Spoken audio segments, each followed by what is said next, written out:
Okay students, हम फिर वापस आपके सामने। और देखो कि लास्ट टाइम हमने एड्सॉर्प्शन स्टडी किया, सरफेस केमिस्ट्री के ऊपर कई इंपॉर्टेंट टॉपिक्स हमने स्टडी किए। और आज का जो लेक्चर है वो बहुत इंपॉर्टेंट है और बहुत अमेजिंग होने जा रहा है सेशन, बहुत अमेजिंग सेशन। तो आप बहुत ध्यान से सारा स्टडी करो। जो आज का टॉपिक है वो ऐसी चीज है जो तुम अपने घर में खाते हो, पीते हो, यूज करते हो। और ये जो टॉपिक है इसके एप्लीकेशंस बहुत ज्यादा हैं स्टूडेंट्स। और मैं बात कर रहा हूँ कोलॉइड्स की स्टूडेंट्स, कोलॉइड्स। तो कोलॉइड्स क्या होते हैं, इसके ऊपर बहुत इंपॉर्टेंट क्वेश्चंस आते हैं और इसकी एप्लीकेशन भी बहुत ज्यादा। देखो, आप मिल्क पीते हो, बटर खाते हो और बहुत सारी क्रीम्स अपने बॉडी पे अप्लाई करते हो, एंटीसेप्टिक क्रीम्स और टूथपेस्ट वगैरह यूज करते हो, इंक यूज करते हो स्टूडेंट्स। और आपको ये पता होना चाहिए कि ये सब क्या है, कोलॉइड्स हैं, कोलॉइड्स हैं। देखो इनमें कोलॉइड्स क्या होते हैं और कैसे इनकी डिस्कवरी हुई, ये सारी स्टोरी आज आपके सामने मैं रखने जा रहा हूँ। तो एप्लीकेशंस बहुत ज्यादा हैं, मतलब क्लाउड्स, फॉग, मिस्ट, ये जो भी आप देखते हैं चीजें, ये सब कोलॉइडल इन नेचर हैं। मेडिसिन जितनी भी आप ये ड्रिंक्स लेते हो, सिरप वगैरह, ये जूसेस जो पीते हो, ये सब कोलॉइडल इन नेचर है। तो ये इंपॉर्टेंट टॉपिक है एग्जाम के लिए। इसके ऊपर डायरेक्ट क्वेश्चन आते हैं स्टूडेंट, बहुत ही सीधे साधे क्वेश्चन। लेकिन इसके बारे में, इसकी स्टोरी के बारे में थोड़ा जानना जरूरी है कि कोलॉइड्स कैसे प्राप्त हुए और कैसे डिस्कवर हुए कोलॉइड्स। मतलब कोलॉइड्स का मतलब समथिंग ब्लू लाइक है, ब्लू लाइक सब्सटेंसेस हैं। तो एक्चुअली में क्या था कि ग्राहम थॉमस, एक साइंटिस्ट, 1861। तो 1861 में ग्राहम थॉमस कुछ स्टडी कर रहा था, रेट्स ऑफ डिफ्यूजन। क्या स्टडी कर रहा था? Rates of diffusion. But he was studying rates of diffusion of solutions, मैं कह रहा हूं students, of different substances, of different substances। अब डिफ्यूजन के बारे में तुम्हें पता है, केमिस्ट्री में पढ़ा है। डिफ्यूजन का मतलब कि पार्टिकल्स पास करेंगे किसी चीज में से। तो वो क्या यूज कर रहा था? सेमी परमिएबल मेम्ब्रेन का यूज कर रहा था। SPM, इसका नाम तुमने सुना है? एक जैसे सेलोफन पेपर होता है स्टूडेंट, सेलोफन पेपर, या कि एनिमल ब्लैडर, जो पिग ब्लैडर है तुम्हें पता है, उसको यूज किया जाता है। तो ये एक मेम्ब्रेन होता है, एक बैग होता है, मेम्ब्रेन है, एक स्किन है एक तरीके से। तो उसके अंदर से वो देख रहा था कि पार्टिकल्स का जो डिफ्यूजन है वो फास्ट है या स्लो है, फास्ट है या स्लो है। तो दो टाइप के सब्सटेंसेस का वो यूज कर रहा था। एक कौन से? एक को उसने बोला क्रिस्टलॉइड्स, और दूसरे अभी बता रहे हैं जिनको उसने बोला कोलॉइड्स। अब देखते हैं ऐसा क्यों उसने बोला। कोलॉइड, क्रिस्टलाइन सब्सटेंसेस कौन से होते हैं स्टूडेंट? क्रिस्टलाइन सब्सटेंसेस कौन से हैं? सोडियम क्लोराइड, यूरिया, शुगर जैसे हैं। ये जो क्रिस्टल फॉर्म में होते हैं स्टूडेंट, क्रिस्टल फॉर्म में होते हैं। इनका जो सोल्यूशन बनाओगे तो तुम्हें पता है कि सोडियम क्लोराइड, यूरिया, शुगर, पानी में इनको तुमने सोल्यूशन बना लिया और फिर इनका तुमने रेट ऑफ डिफ्यूजन स्टडी किया। किसमें? सेमी परमेबल मेम्ब्रेन में। तो उन्होंने देखा कि इनका रेट ऑफ डिफ्यूजन फास्ट है। इनका क्या है? रेट ऑफ डिफ्यूजन फास्ट है स्टूडेंट्स। मतलब ये जब पार्टिकल्स थे ये सेमी परमेबल से निकल गए फास्ट स्पीड से, फास्ट स्पीड में। अब उसने कुछ ऐसे सब्सटेंस लिए जैसे स्टार्च होता है, जेलेटिन होती है, ये ग्लू और गम होती है, जैसे ग्लू, गम, ये कुछ ऐसे सब्सटेंसेस थे। इसने इनको पानी में घोला और इनका भी स्टडी किया। अब इनका बारे में क्या निकला? स्टार्च, गम, ग्लू, जेलाटिन और सिलिसिक एसिड। सिलिसिक एसिड तो ये क्रिस्टलॉइड थे, ये क्रिस्टलॉइड नहीं थे, क्रिस्टलाइन फॉर्म में नहीं थे स्टूडेंट। लेकिन उसने देखा कि ये तो डिफ्यूज नहीं कर रहे, ये डिफ्यूज नहीं कर रहे, या करते हैं तो बहुत स्लो करते हैं, तो इनका डिफ्यूजन नहीं होता, इनका हो जाता है स्टूडेंट्स। जैसे मैंने वाटर में डिसॉल्व किया स्टार्च को, सेमी परमेबल में सॉल्यूशन डाला, तो ये स्टार्च के पार्टिकल्स उसमें से डिफ्यूज नहीं कर रहे, तो यहाँ पे डिफ्यूजन नहीं हो रहा, यहाँ पे हो रहा है। तो जिनका डिफ्यूजन नहीं हुआ उसने क्या बोला थॉमस सर ने कि ये कोलाइड्स हैं, उनको उसने कोलाइड नाम दे दिया। कोलाइड का मतलब गम लाइक, गम लाइक। ये डिफ्यूज नहीं कर रहे, इनका डिफ्यूजन नहीं हो रहा स्टूडेंट्स, तो उसने इनको कोलाइड्स के नाम से दे दिया। तो यहां पर शुरू हुआ एक दौड़ क्लासिफिकेशन की। दो टाइप के सब्सटेंसेस हैं, दो टाइप के सॉल्यूशंस हैं। वो कह रहा है हमारे पास दो टाइप के सॉल्यूशंस हैं। सर लिखना है, लिखना है, लिख लो, नोट करो फिर। तो दो टाइप के सॉल्यूशंस मिल रहे हैं स्टूडेंट्स। एक तो वो जिनका रेट ऑफ डिफ्यूजन बहुत फास्ट है, और एक वो जो डिफ्यूज नहीं कर रहे या कि बहुत स्लो डिफ्यूज करते हैं। किसमें से? सेमी परमेबल मेम्ब्रेन से स्टूडेंट्स। तो नोट कर लो, नोट कर लो। सर फर्स्ट लाइन लिख दो। हमने फर्स्ट लाइन में क्या कहा था कि ग्राम diffusion studied the rates of diffusion। क्या वो स्टडी कर रहा था? Rates of diffusion of solutions of different substances. तो रेट्स ऑफ डिफ्यूजन स्टडी कर रहा था ऑफ डिफरेंट सब्सटेंसेस। कहां पर? सेमी परमेबल मेम्ब्रेन के अंदर। सेमी परमेबल मेम्ब्रेन क्या होती है तुम्हें पता है कि एनिमल ब्लैडर, जो पिग ब्लैडर है, वो भी एक सेमी परमेबल मेम्ब्रेन है स्टूडेंट। इस तरह से वो स्टडी कर रहा था। तो दो टाइप के सब्सटेंसेस दिखाए गए। एक क्रिस्टलॉइड्स वो होते हैं जो क्रिस्टल फॉर्म में होते हैं स्टूडेंट। NaCl है, साल्ट जो तुम यूज करते हैं, यूरिया है, शुगर है, ये निकल गए उसमें से सेमी परमेबल मेम्ब्रेन में से इनके पार्टिकल्स। लेकिन स्टार्च के नहीं निकले, जेलेटिन का डिफ्यूज नहीं हुआ, गम ग्लू ये डिफ्यूज नहीं हुए। तो इससे उसने कहा कि ये सोल्यूशन वाले नहीं है, ये क्रिस्टलॉइड्स नहीं है, इनको उसने नाम दे दिया कोलाइड्स। कोलाइड का मतलब होता है glue like, glue like Greek word होते हैं ये। तो जब नोट कर लोगे तो बता देना, फिर आगे चलते हैं।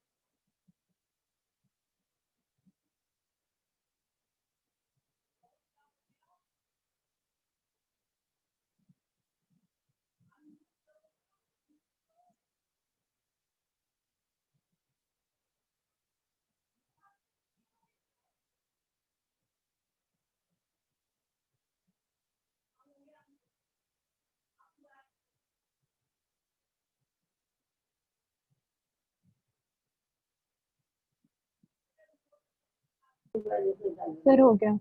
अच्छा, तो यहाँ पर हमें समझ में आ रही है कि दो टाइप के सॉल्यूशन हमें मिलते हैं। किस बेसिस पे? डिफ्यूजन के बेस पर। लेकिन ये थ्योरी भी गलत साबित हो गई, ये थ्योरी भी गलत साबित हो गई। थोड़े समय के बाद उन्होंने कहा कि ये जो थ्योरी थी, ये जो क्लासिफिकेशन थी, क्लासिफिकेशन ही कहते हैं, जिसमें हमने कहा दो टाइप के सब्सटेंसेस हैं। एक को उसने क्रिस्टलॉइड्स बोला स्टूडेंट्स, और एक को उसने कोलाइड्स बोला। ये प्रूव रॉन्ग हो गई। क्यों? उन्होंने कहा कि ये कंडीशन के ऊपर डिपेंड करता है। जैसे NaCl जब मैंने वाटर में डिसॉल्व किया तो ये एक सॉल्यूशन बना, मतलब क्रिस्टलॉइड की फॉर्म में बिहेव कर रहा था, मतलब ये डिफ्यूज कर रहा था सेमी परमेबल मेम्ब्रेन से। लेकिन जब उसने NaCl को बेंजीन में डाला, अब बेंजीन एक लिक्विड होता है, ये भी एक लिक्विड होता है, ये सॉल्वेंट चेंज कर दिया, तो अब ये कोलाइड की फॉर्म में बिहेव कर रहा था। अब ये कोलाइड की फॉर्म से बिहेव कर रहा था। तो उन्होंने कहा कि कंडीशंस को चेंज किया, मैंने कंडीशंस को चेंज किया, सॉल्वेंट को चेंज कर दिया, तो जो ट्रू सॉल्यूशन था वो कोलाइड की फॉर्म में आ गया। तो फिर ये डेफिनेशन सही नहीं थी। लेकिन एक चीज यहां से पता लग रही थी कि डेफिनेशन तो सही नहीं है, लेकिन यहाँ से एक चीज पता लग रही है कि जो पार्टिकल सेमी परमेबल से पास कर रहे हैं और कुछ नहीं कर रहे, ऐसा क्यों होगा? देखो सेमी परमेबल मेम्ब्रेन में कौन से पार्टिकल पास करके जाएंगे, कोई बता सकता है स्टूडेंट? कि सेमी परमेबल मेम्ब्रेन है, ये एक बैग है मेरे पास सेमी परमेबल मेम्ब्रेन का, सपोज ये एक मेम्ब्रेन है, इसमें से कुछ पार्टिकल जा सकते हैं और कुछ नहीं जा सकते बाहर। ये किसके ऊपर डिपेंड करेगा? यहाँ पर एक सोल्यूशन है, यहाँ पर एक सोल्यूशन है मेरे पास, इसके अंदर पार्टिकल्स हैं, ये पास करेंगे या नहीं करेंगे, ये किसके ऊपर डिपेंड करेगा स्टूडेंट्स? एक क्लू है हमारे पास यहाँ, इस इंफॉर्मेशन में एक क्लू जरूर है कि ये साइज ऑफ द पार्टिकल पर डिपेंड करेगा। किसके ऊपर डिपेंड करेगा? Size of the particle.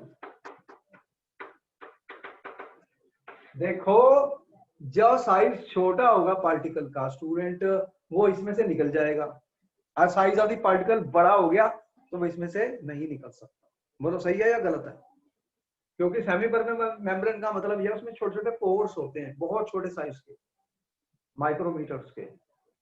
तो एक तरीके से इसके पोर्स का साइज, अगर इसका साइज छोटा है तो उस पोर में से निकल जाएगा, अगर इसका साइज बड़ा है तो वो पोर में से नहीं निकल सकता।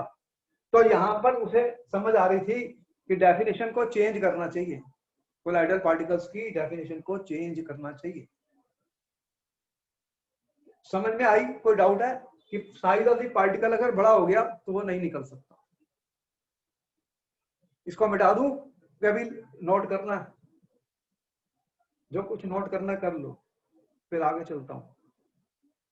यहाँ पे हम आपको बता रहे हैं कि कोलाइडल जो बने हैं, कोलाइड सोल्यूशन हम जो डिफाइन कर रहे हैं वो कैसे बनाए गए। अब वो साइज ऑफ द पार्टिकल्स पर आ गए कि साइज ऑफ द पार्टिकल्स अगर डिफरेंट हो जाएगा तो nature of the solution change हो जाएगा। तो हमारी जो क्लासिफिकेशन होनी चाहिए, जो डेफिनेशन होनी चाहिए स्टूडेंट, उसमें साइज ऑफ द पार्टिकल को बताना चाहिए हमें कि कौन सा साइज है पार्टिकल का जो इसमें से नहीं निकल सकता, तभी तो डिफ्यूजन नहीं हो रहा। तो अब इसके लिए फिर नई डेफिनेशन दी गई। अब क्या डेफिनेशन यूज करते हैं हम कोलाइड्स की स्टूडेंट? तो हम ये कह सकते हैं colloids is a heterogeneous system,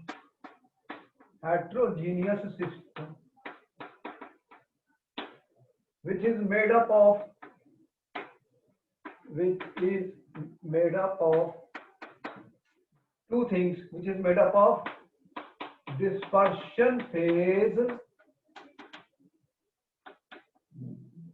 and dispersion medium, students, in which the size of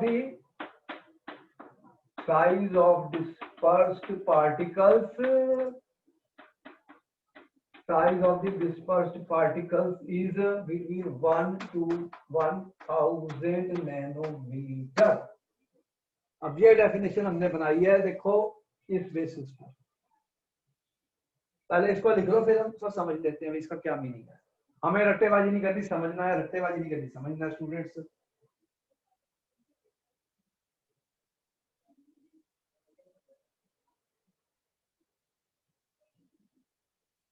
अब साइज के बेस पर हमने कहा कि जो कोलाइड्स होंगे उसके अंदर दो चीजें होंगी, एक डिस्पर्शन मीडियम, एक डिस्पर्स्ड फेज। जैसे स्टार्च होता है स्टूडेंट, स्टार्च सॉल्यूशन मैंने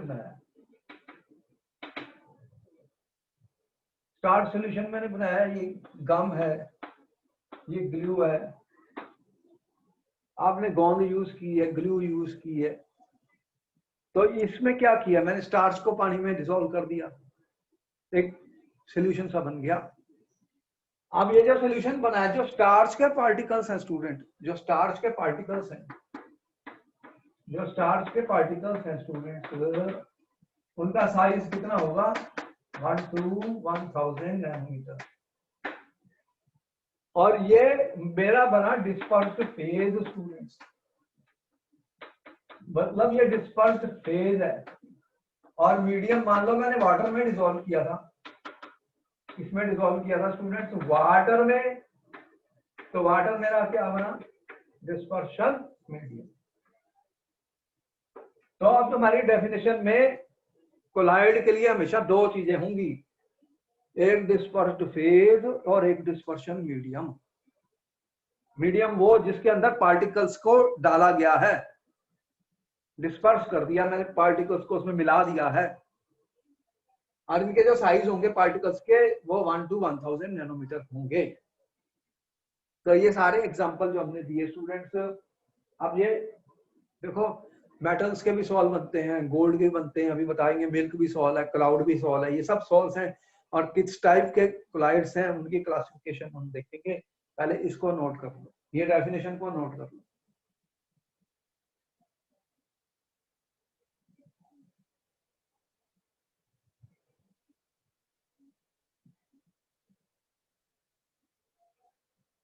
ये इंपॉर्टेंट क्वेश्चन होते हैं, इनके ऊपर क्वेश्चन पेपर में आते हैं, कोलाइड्स के ऊपर हमेशा क्वेश्चन आते हैं, काफी क्वेश्चन आते हैं, हर टॉपिक में आते हैं। जब नोट कर लोगे तो यस बोलोगे, मैं इसको मिटा दूंगा।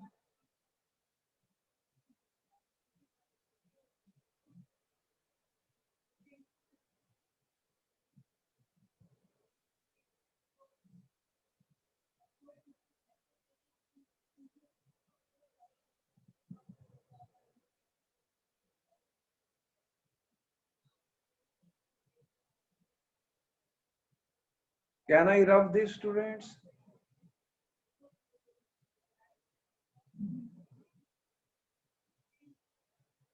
डेफिनेशन नोट कर ली?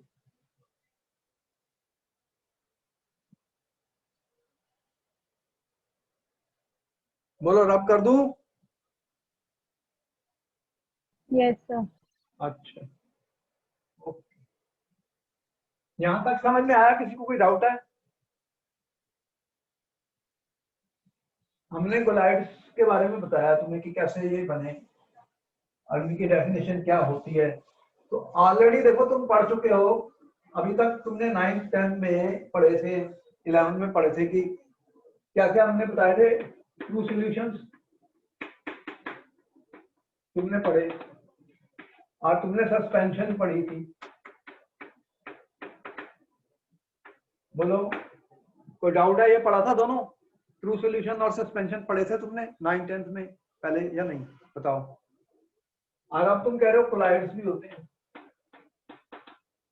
अब तीसरे ये बना दी हमने, 3 स्टेट दिखा दी। अब कोई पूछेगा sir what is the difference between true solution, colloid and suspension.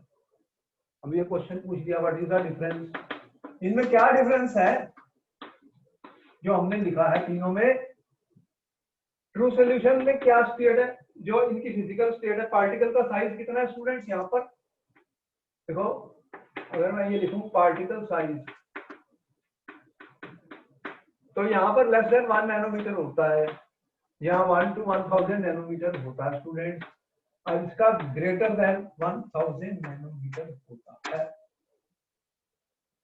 जब मैंने सोल्यूशन की बात की थी, सोल्यूशन जब मैंने डिफाइन किए थे स्टूडेंट, तो मैंने क्या था कि इनमें एक सोल्यूट होता है और एक सॉल्वेंट होता है, यही बताया था सोल्यूशंस में। बोलो कोई भी सोल्यूशन मैंने बनाया था, सोल्यूशन के चैप्टर में भी हमने क्या बोला, एक सोल्यूट और एक सॉल्वेंट। बोलो सही है गलत है? तो यहाँ पे मैं कह रहा हूँ डिस्पर्स्ड फेज और डिस्पर्शन मीडियम है। क्या है? डिस्पर्स्ड फेज होगा इसमें और एक डिस्पर्शन मीडियम होगा जिसके अंदर मैं पार्टिकल डाल रहा हूँ, डिस्पर्शन फेज मीडियम, और जिस जो डाले वो डिस्पर्स्ड फेज बनते हैं। लेकिन साइज के ऊपर ही ये डिस्टिंग्विश होता है स्टूडेंट, साइज के ऊपर ही डिस्टिंग्विश होता है। अब अगर मैं ये देखूं कि ये क्या, ये तो सॉल्यूशन होमोजेनियस होता है स्टूडेंट्स, और ये हेट्रोजीनियस है। पार्टिकल्स देखो, और ये डिफरेंट लेयर्स के हैं, और ये भी हेट्रोजीनियस होता है, हेट्रोजीनियस होता है students.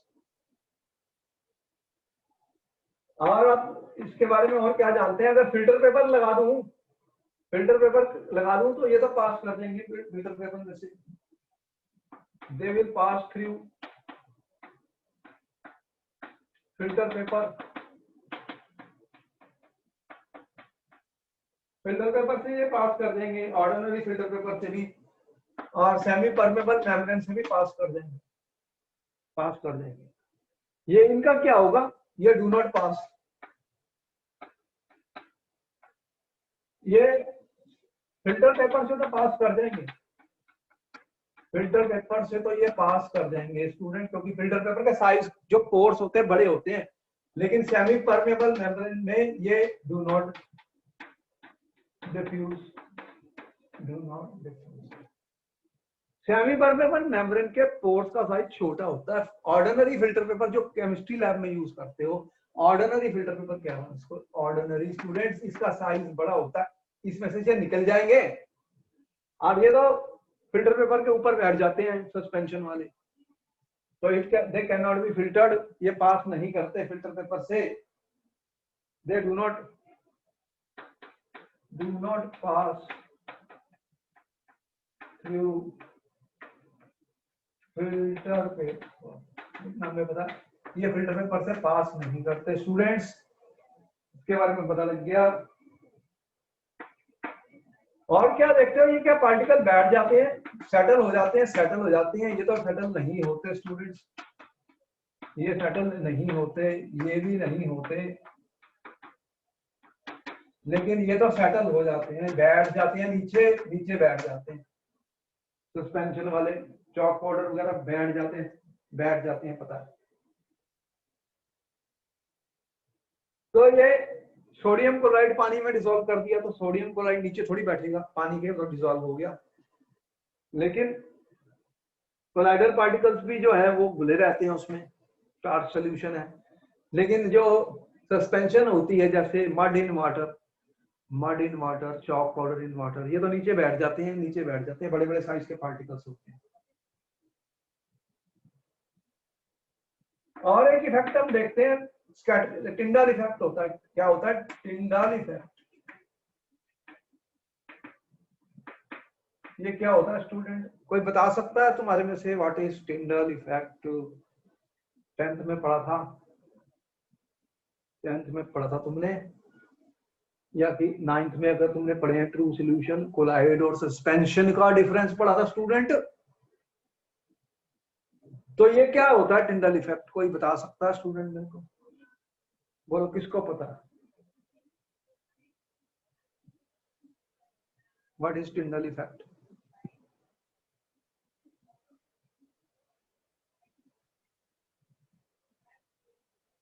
Any student who knows what is Tyndall effect? पता है किसको? चांदनी तुम्हें पता है कि टिंडल इफेक्ट क्या होता है? तुम्हें पता है स्कैटरिंग ऑफ लाइट के बारे में जानते हो? लाइट को स्कैटर करते हैं कुछ पार्टिकल्स, हवा में भी डस्ट के पार्टिकल्स होते हैं। तो पार्टिकल्स क्या होते हैं जब हवा में होते हैं, वो स्कैटर करते हैं। टिंडल इफेक्ट तुमने पढ़ा कि टिंडल इफेक्ट क्या होता है? स्कैटरिंग ऑफ लाइट कहते हैं उसको। क्या बोलते हैं? Scattering of light. देखो सुबह सुबह अगर बहुत लंबे लंबे ट्रीज हैं, फॉरेस्ट में, तुम देखो तो वहां जब सन आता है तो ऐसे लाइट का पाथ विजिबल हो जाता है। सिनेमा हॉल्स में, थिएटर्स पे जब प्रोजेक्टर से लाइट गिरती है तो ऊपर से वो पाथ जो होता है वो विजिबल हो जाता है स्टूडेंट्स, पाथ विजिबल हो जाता है। अगर आप अपने रूम में बैठे हैं, डार्क रूम में और एक छोटी सी होल है खिड़की में, तो वहां से जब सनलाइट आती है तो वो पाथ हमें दिखता है स्टूडेंट्स, वो दिखता है।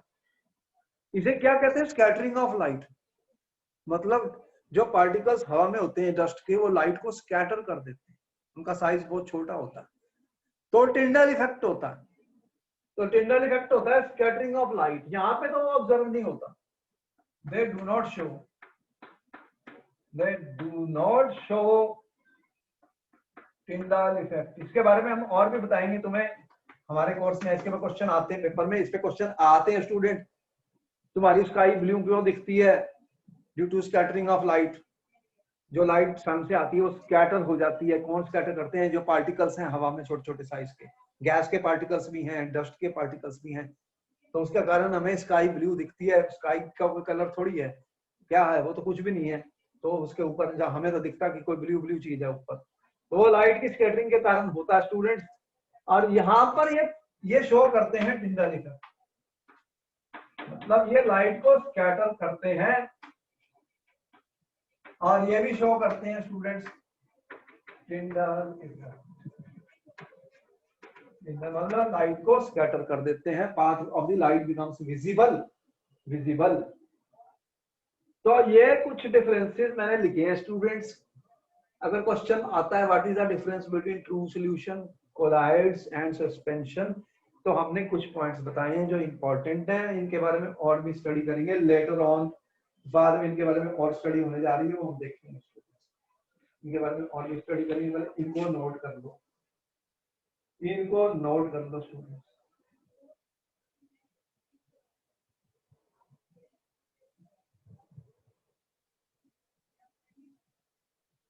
इनको नोट कर लो पहले, जब ये नोट कर लोगे तो मुझे बताना, फिर आगे चलते हैं।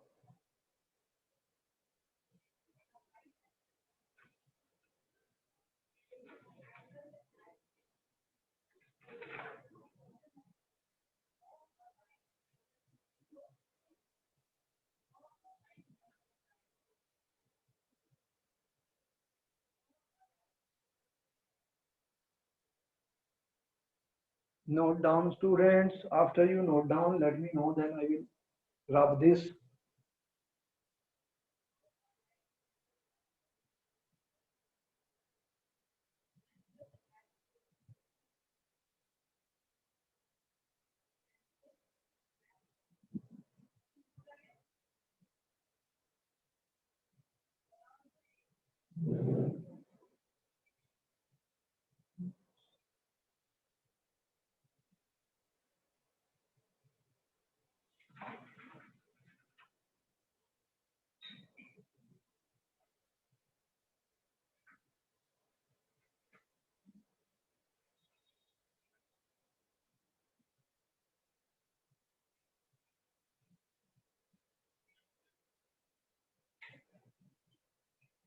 नोट हो गया?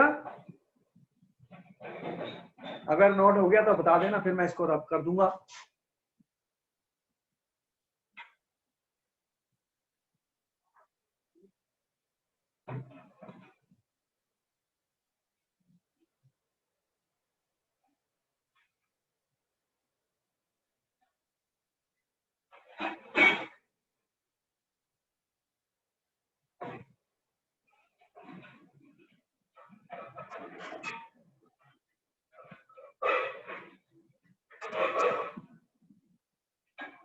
Can I rub this, students?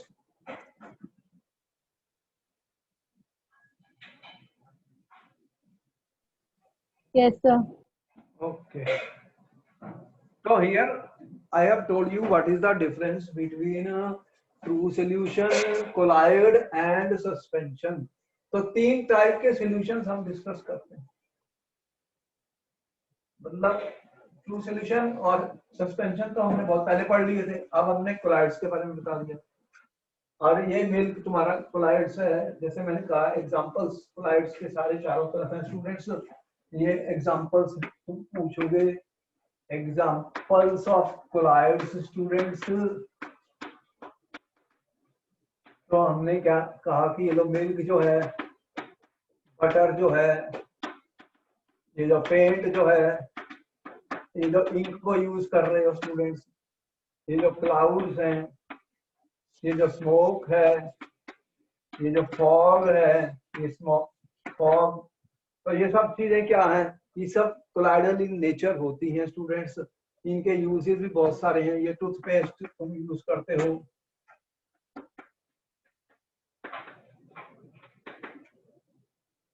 तो ये सब चीजें आप घर में यूज करते हो स्टूडेंट। ये स्टार्च सॉल्यूशन है,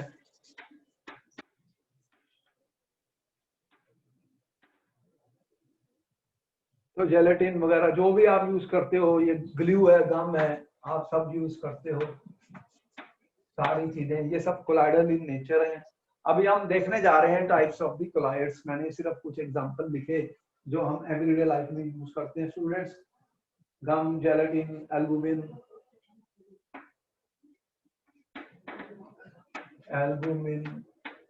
अब मैं ब्लड के बारे में लिख दूं तो वो भी फिर कोलाइडल है।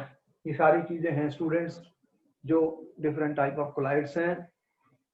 ये जो आप सिरप्स पीते हो, सिरप्स जो पीते हो आप, जूसेस जो होते हैं आपके, सिरप्स कौन से पीते हो? एक आप सिरप वगैरह जो पीते हो स्टूडेंट्स, बहुत सारी जो मेडिसिन होती हैं स्टूडेंट्स आप जो लेते हो वो भी कोलाइडल इन नेचर होती हैं, कि वो ज्यादा इफेक्टिव हो जाती हैं, ज्यादा अच्छा काम करती हैं बॉडी के अंदर।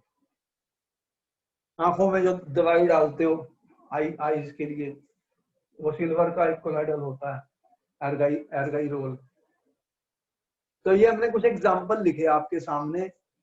लगेगा ऐसा कि जो चीजें आप घर में यूज कर रहे हो, खा पी रहे हो, सब कोलाइडल इन नेचर है स्टूडेंट्स।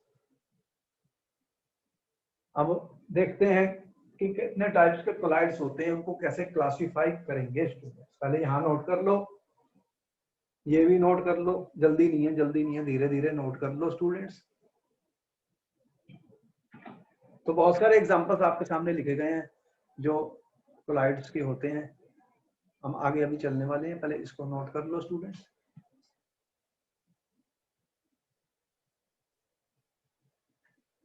जब आप यस बोलोगे मैं इसको मिटा दूंगा, फिर मैं आगे चलूंगा।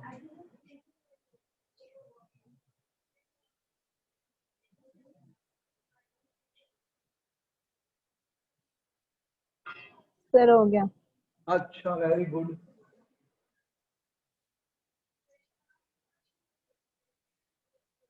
क्वेश्चन आने वाले हैं पेपर में, एक बात पक्का बता दूं, क्वेश्चन आते हैं, हर साल आते हैं। जो क्वेश्चन आते हैं वो यहाँ पे हम सॉल्व करेंगे। जो भी सीबीएसई में क्वेश्चन आएंगे या आते हैं वो सब यहाँ सॉल्व होंगे। पूरा आपको सारा बता दूंगा क्या होता है। अब ये कह रहा है कि जो टाइप्स ऑफ कोलाइड्स के बारे में, आगे कितने टाइप के कोलाइड्स होती हैं? अब यार बहुत सारे होते हैं, लेकिन कैसे क्लासिफाई करते हैं? तो जनरल जनरल वे में मैं ये कहता हूँ, देखो कोई भी कोलाइड बना तो मैंने क्या कहा, इसमें एक डिस्पर्स्ड फेज होता है, हमेशा याद रखना, और एक होता है डिस्पर्शन मीडियम। स्टूडेंट्स, दो ही चीजें होती हैं। जब मैंने सॉल्यूशन कहा था तो तुमने कहा एक सॉल्वेंट होता है जी और एक सोल्यूट होता है। सॉल्यूशन में क्या होता है? सॉल्वेंट और सोल्यूट। और कोलाइड में क्या होता है? डिस्पर्शन मीडियम और डिस्पर्स्ड फेज। समझ गए? अब जनरल जनरल में कह सकता हूं कि मैं 3 टाइप्स के तो वैसे ही लिख सकता हूं। मान लो मैंने लिख दिया वर्ड सॉल, तो इसमें क्या होता है सॉल? जब मैंने सॉल लिखा तो ये डिस्पर्स्ड फेज सॉलिड है और डिस्पर्शन मीडियम लिक्विड है। स्टूडेंट्स, सॉलिड में लिक्विड डाल दिया तो अगर कोलाइड बन गया तो उसे सॉल कहते हैं। Solid in liquid, SO solid, L liquid, याद करने का तरीका। एक और वो बताता है, वो कहता है जेल होते हैं। तुमने देखा बहुत सारी जो ट्यूब्स हम यूज करते हैं स्टूडेंट, जेल की फॉर्म में होती है। जेल बटर है, जैसे बटर है, इसमें जेल में क्या है? आप कह रहे हो कि एक लिक्विड है और ये सॉलिड में है, मतलब स्टूडेंट्स डिस्पर्शन मीडियम मेरा सॉलिड है और लिक्विड है। तुमने ये देखा है जो हमारा बटर है स्टूडेंट, बटर में क्या होता है स्टूडेंट? एक फैट होती है, फैट क्या होती है? सॉलिड। बटर में एक फैट होती है जो सॉलिड होती है, वो डिस्पर्शन मीडियम है, उसके अंदर पानी होता है स्टूडेंट, लिक्विड होता है, वाटर। तो वो क्या है? Dispersion phase. तो ये जेल कहलाते हैं। चीज जो होता है ये भी जेल है। चीज खाते हो तुम लोग, चीज खाते हो, वो भी एक तरीके का जेल है। तो कोलाइड किस टाइप का है? इसमें मैंने कहा डिस्पर्स्ड फेज लिक्विड है और डिस्पर्शन मीडियम सॉलिड है। और एक तीसरी और जो बहुत कॉमन देखोगे वो एमल्शन होती है। एमल्शन का नाम सुना तुमने? लिक्विड मतलब लिक्विड में लिक्विड डाल दिया हमने। लिक्विड डिस्पर्स्ड फेज भी लिक्विड है, डिस्पर्शन मीडियम भी लिक्विड है। डिस्पर्शन मीडियम मतलब ज्यादा है, उसमें डिस्पर्स्ड फेज है। क्या तुम मुझे कोई एग्जांपल बता सकते हो एमल्शन? तुमने एमल्शन के बारे में बता सकते हो? कोई स्टूडेंट बताओ, किसी के पास है एग्जांपल एमल्शन का? बोलो, एमल्शन का नाम सुना है तुमने? कोई एग्जांपल दे सकता है स्टूडेंट एमल्शन का? कोई भी स्टूडेंट? अरे मिल्क जो है वो एमल्शन होता है। एक जो फैट होती है मिल्क में स्टूडेंट, वो भी सॉल्युबल होती है, लिक्विड फॉर्म में होती है, और किसमें डिस्पर्स्ड होती है वो वाटर में, तो वो भी लिक्विड होता है। तो दोनों चीजें होती हैं, उनको स्टेबलाइज करने के लिए एक प्रोटीन होती है उसमें, बाद में हम उसके बारे में बताएंगे। तो oil in water, oil in water भी तुमने देखा है, एमल्शंस बन जाती हैं जब ऑयल को पानी में डालते हैं तो एमल्शंस बन जाती हैं। इस तरह से मैंने अभी 3 टाइप की बताई, अभी आगे बताने जा रहा हूँ। इसको नोट कर लो, नोट कर लो तो मुझे बता दें।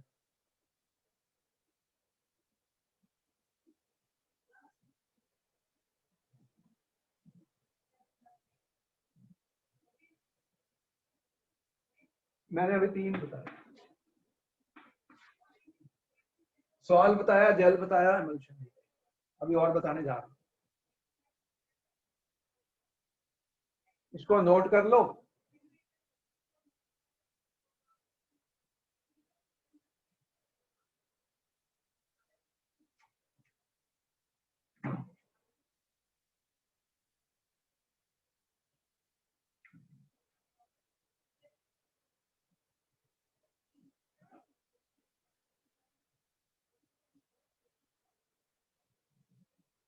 Can I rub this student?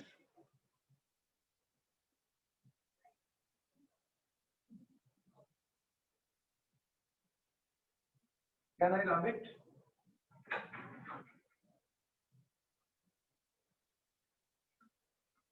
बोलो, मिटा दूं स्टूडेंट इसको, क्या भी नोट करना?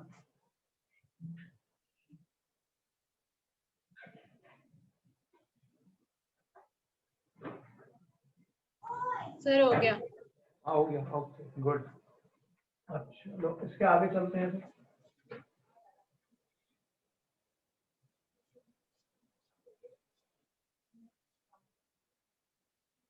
तो अब ये कह रहा है कि क्लासिफिकेशन करनी है हमने कोलाइड्स की। Classification of colloids is done on many veg.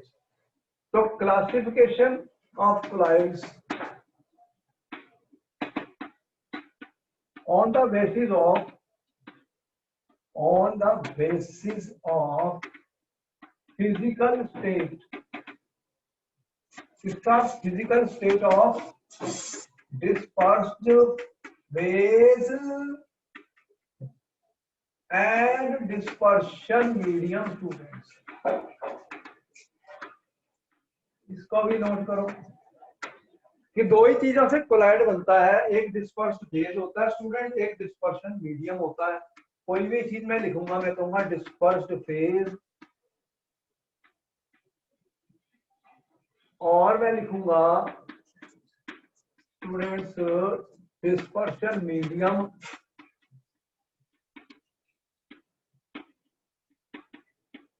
और मैं लिखूंगा एग्जांपल स्टूडेंट।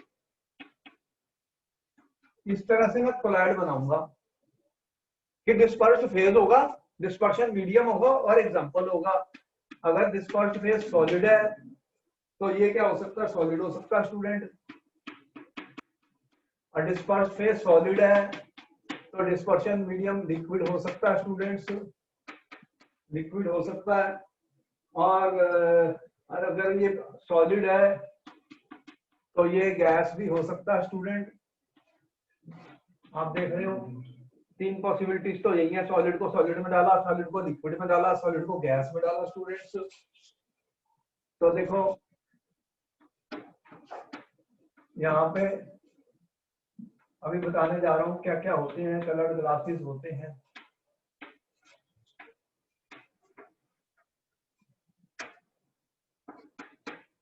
तो सॉलिड को हमने लिक्विड में डाल दिया स्टूडेंट्स,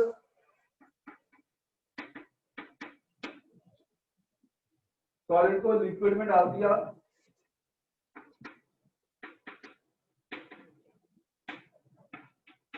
और सॉलिड को गैस में डाल दिया स्टूडेंट्स, सॉलिड को गैस में डाल देंगे। तो 3 तो यही बन गए। डिस्पर्स्ड फेज सॉलिड था तीनों में, अगर मैं डिस्पर्स्ड फेज को कह दूं लिक्विड है स्टूडेंट्स, तो लिक्विड को मैं किस में डाल सकता हूँ स्टूडेंट, लिक्विड को मैं डाल सकता हूँ सॉलिड में। अभी भी ये लिक्विड है स्टूडेंट्स, तो लिक्विड को मैं किस में डालूं, लिक्विड में। और ये अभी भी लिक्विड है, तो लिक्विड को किसमें डालूं स्टूडेंट? गैस में। तो यहाँ पे फिर और बन गए 3, ये वाले। तो लिक्विड को सॉलिड में डाल दिया, तो जैसे मैंने बताया था ये चीज बन गया, बटर बन गया स्टूडेंट्स। चीज है तुम्हारा, बटर है, और ये जेलीज तुम खाते हो स्टूडेंट्स। और लिक्विड को लिक्विड में डाल दिया, लिक्विड को स्टूडेंट लिक्विड में डाल दिया। तो जब लिक्विड को लिक्विड में डाल दिया तो क्या बन गया? मिल्क और हेयर क्रीम तुम्हारे, मिल्क और हेयर क्रीम बन गया स्टूडेंट्स। और लिक्विड को गैस में डाल दिया, गैस में डाल दिया स्टूडेंट। तो लिक्विड को गैस में डाल दिया, तो ये फॉग है, क्लाउड है, मिस्ट है, ये सब उसी के एग्जांपल है स्टूडेंट्स। तो 3 तो ये भी बन रहे हैं। तो क्लासिफिकेशन मैं बता रहा हूँ on physical state of dispersed phase and dispersion medium student. ये सॉलिड था, सॉलिड था, सॉलिड था, डिस्पर्स्ड फेज सॉलिड था।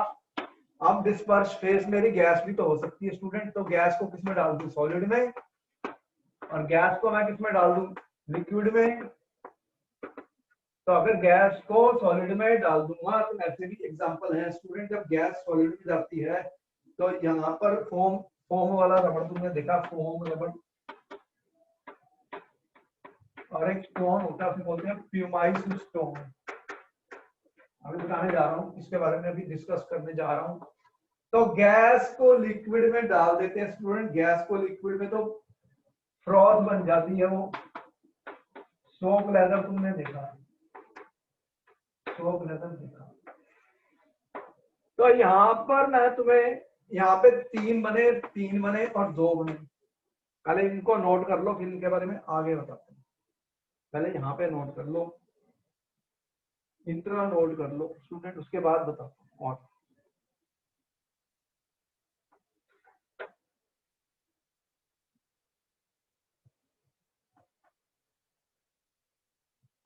इसको बोलते हैं सॉलिड सॉल, ये वाला जो बना है। सॉलिड इन लिक्विड डालते हो तो इसको सॉल बोलते हैं।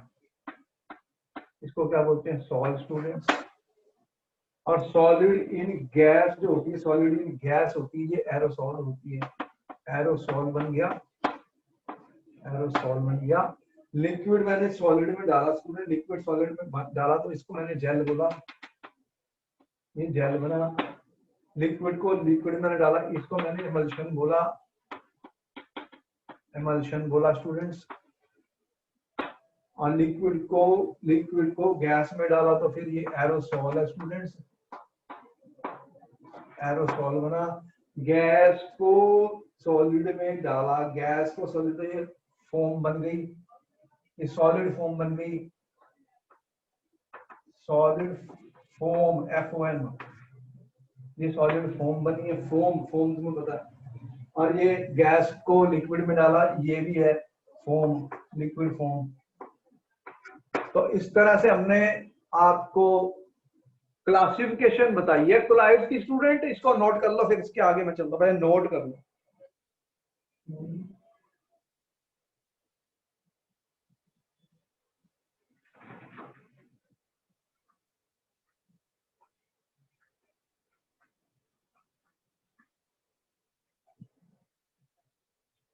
इसमें से एक क्वेश्चन पेपर में आने वाला है, हर साल होता है। कुछ भी कर लो, 1 नंबर का क्वेश्चन आएगा, अभी बताऊंगा क्या आएगा, कैसे आएगा। पहले इसको नोट कर लो, ये हमें पता होना चाहिए। याद करने का भी एक तरीका होता है, तो हमें समझ में आती है कैसे किसी चीज को याद करेंगे स्टूडेंट। पहले समझ लो फिर याद करेंगे, पहले समझ लो, समझना जरूरी है। रट्टेबाजी से काम होने वाला नहीं है, रट्टेबाजी नहीं करनी, उससे पहले समझना है, समझना उसके बाद हम इसको फिर याद करेंगे।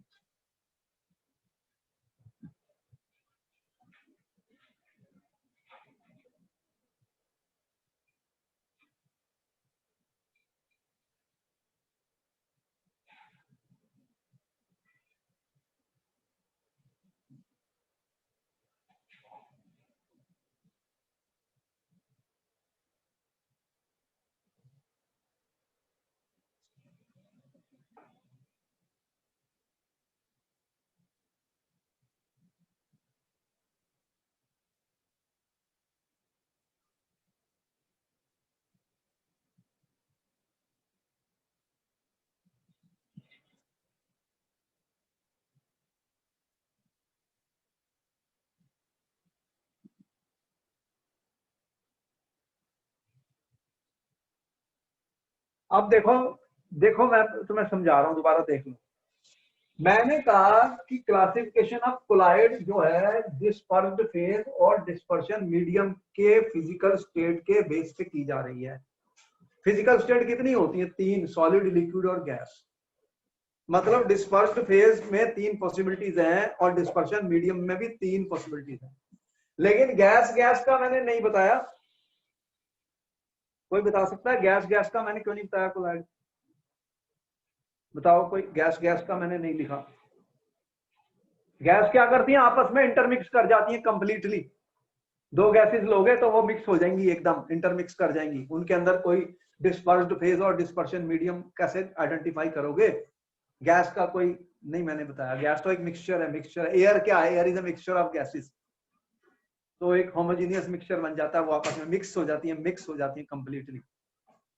तो इसलिए गैस का नहीं लिखा। 8 बने टोटल, 8 बने स्टूडेंट।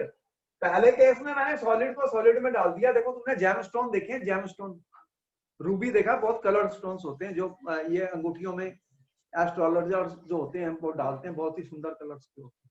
तो ये सॉलिड इन सॉलिड सॉल होता है, ये सॉल होते हैं। कलर्ड ग्लासेस भी तुमने देखे हैं, तो इसे क्या बोलते हैं? Solid sol. तो ये कोलाइडल होते हैं। और अगर सॉलिड लिक्विड में डाला है मैंने, तो पेंट्स देखो, पेंट्स तुमने अपने घरों में पेंट करते हो, कोई रेड कोई ग्रीन येलो। तो पेंट में क्या होता है? जो डाइज होती हैं डाई, येलो कलर की, रेड कलर की, ग्रीन कलर की, उसको डाला जाता है किसी सॉल्वेंट में स्टूडेंट। एक डिस्पर्शन मीडियम होगा, चाहे अल्कोहल, एसीटोन, ऐसे कई सॉल्वेंट्स होते हैं जो हम केमिस्ट्री में यूज करते हैं, उसमें बना के एक पेंट बनाए जाते हैं। तो ये कोलाइडल होते हैं और इनको क्या बोलते हैं? सॉल। आज स्मोक जो होता है, स्मोक धुआं, धुआं क्या होता है? गैस है ना, एयर। एयर के अंदर कार्बन के पार्टिकल्स हैं, डस्ट के पार्टिकल्स हैं, तो वो स्मोक बन जाता है। तो वो एरोसोल कहलाता है, एरोसोल कहलाता है यहाँ पे। अब देखो लिक्विड मैंने सॉलिड में डाला है। जेली, जेली तो तुम खाते हो स्टूडेंट, जेली खाते हो। लिक्विड को सॉलिड में डाल दिया तो जेली बन गई। बटर मैंने कहा था, चीज मैंने कहा था, ये जेल रहते हैं, जेल होते हैं। और दूध के बारे में मैंने बताया, इसमें क्या किया? लिक्विड में लिक्विड डाल दिया। लिक्विड कौन सी है? लिक्विड फैट है। और लिक्विड फैट में वाटर है, तो वो इमल्शन बन गई स्टूडेंट, इमल्शन बन गई। मिल्क। ये जो बालों पे क्रीम लगाते हो, बालों पे क्रीम लगाते हो, वो भी यही है। और लिक्विड गैस में, अरे सर्दियों में तुमने देखा कारों के आगे फॉग आ जाती है, मिस्ट आ जाती है, तो दिखाई नहीं देता। तो एयर, एयर के अंदर वाटर के ड्रॉपलेट्स होते हैं। ड्रॉपलेट जब टेम्परेचर कम हो जाता है तो वो ड्रॉपलेट्स जो होते हैं सस्पेंड हो जाते हैं उसमें, तो वो फिर फॉग बन जाती है। फॉग बन जाती है तो स्टूडेंट वो आपको दिखता नहीं है। तो लिक्विड इन गैस होता है। जैसे क्लाउड है, क्लाउड में क्या है? पानी है एयर में, और जब वो बरसेगा। अब गैस इन सॉलिड, फोम के गद्दे देखिए, फोम के गद्दे दबाते हो तो फोम के गद्दे बहुत मजा आता है बैठने का। उसमें क्या होती है? गैस होती है। रबड़, रबड़ के बने होते हैं, रबड़ के अंदर गैस होती है स्टूडेंट। तो ये इनको क्या बोलते हैं? Solid foam. ये फ्रॉथ का तुमने नाम सुना है? ये देखो तुम क्या करते थे, सोप सोल्यूशन लेके स्ट्रा से फूंक मारते थे तो क्या बनते थे? बबल्स। सोप के बबल्स। सोप का बबल्स क्या होता है? अरे अंदर तो एयर होती है, गैस होती है, उसके ऊपर एक लेयर बन जाती है लिक्विड की, लिक्विड की, सोप सोल्यूशन की, सोप लिक्विड सोल्यूशन की। तो वो सोप लेदर जो बनता है वो फोम होती है स्टूडेंट। ये सब कोलाइड्स हैं, डिफरेंट टाइप के कोलाइड्स हैं। तो आप इनको नोट कर लो, फिर मैं अब बताता हूँ। पहले इनको नोट कर लो, अच्छी तरह से नोट कर लो। ये सारा टेबल बहुत जरूरी है, इसमें क्वेश्चन आने वाला पेपर में। कितने टाइप के कोलाइड्स हैं ये हमने क्लासिफिकेशन ऑफ द कोलाइड्स बताई है, based on the physical state, based on the physical state of disperse phase and dispersion. इसके ऊपर क्वेश्चन आते हैं, नोट कर लो।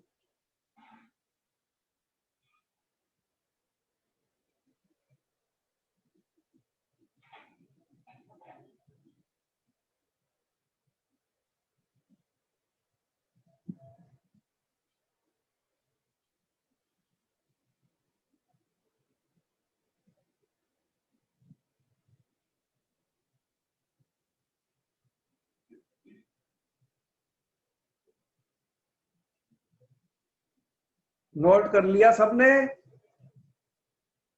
बोलो, नोट कर लिया? कुछ रह गया? सर हो गया। हो गया सबका? बोलो, किसी का रह गया? सबने नोट कर लिया? एग्जांपल देख लिए किस टाइप के कोलाइड्स बनते हैं?